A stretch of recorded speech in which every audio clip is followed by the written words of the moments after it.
Tell us what it's like in Hong Kong at the moment, Emily.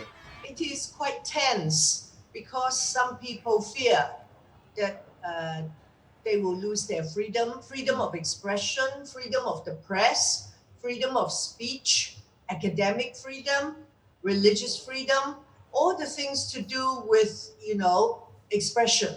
And also some fear that they could be arrested. And as you know, in the last few days, several hundred of people have been arrested, and some have already been charged with this new law.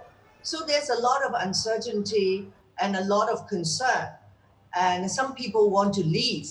But the Chinese government sees this gesture by the UK and Australia as an interference in China's internal affairs. Yes. And they say it is not Britain's business. But of course it is Britain's business. Britain has run Hong Kong for 1.5 centuries. And then in 1997, we were handed over to Chinese rule. In 1984, I was a journalist. I was at a press conference of Mrs. Margaret Thatcher, then the Prime Minister. She had just signed the joint declaration with China. And I said, Prime Minister, 2 days ago, you signed an agreement with China, promising to deliver over 5 million people into the hands of a communist dictatorship. Is that morally defensible? Or is it true that in international politics, the highest form of morality is one's own national interest? And she said, everybody's happy. Everybody's happy with the agreement. And I may be a solitary exception. Now, of course, Mrs. Thatcher is no longer around, but I'm still here.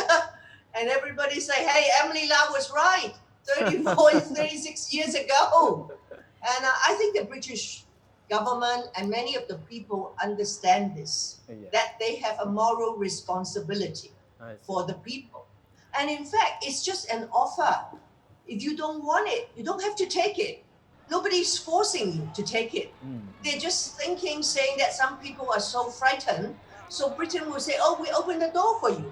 If you are so frightened in Hong Kong. For you yourself, how have you been affected by this law? Well, Do you have to be more careful from now on in expressing your views?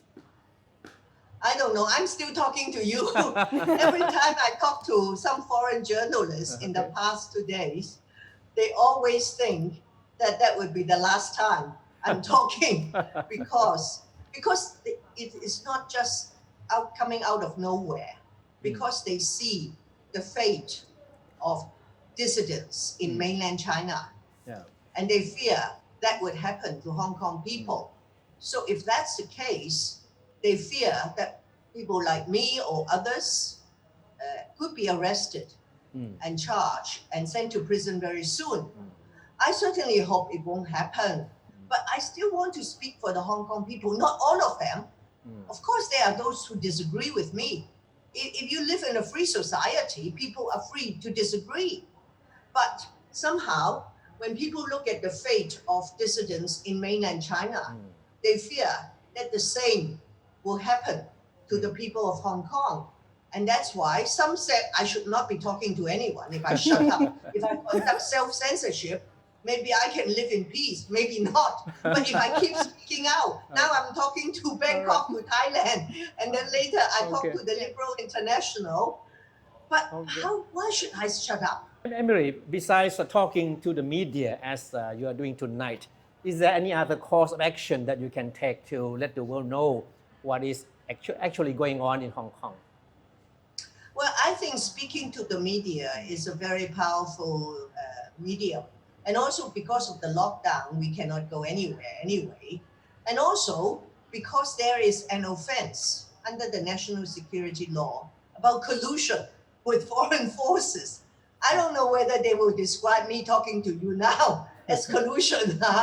So, there are all these risks. So we do what we can.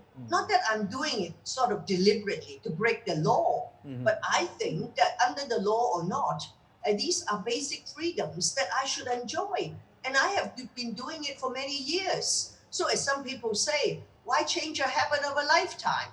But maybe if I continue, then I won't be able to speak to you again or whatever. I don't know. That is the thing that is hanging over people's head, the uncertainty.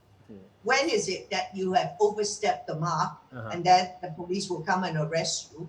Or even worse, it's not the police, it's the Chinese national security who are not subject to Hong Kong law. They can come and arrest Hong Kong people and then take them to mainland China to deal with them there.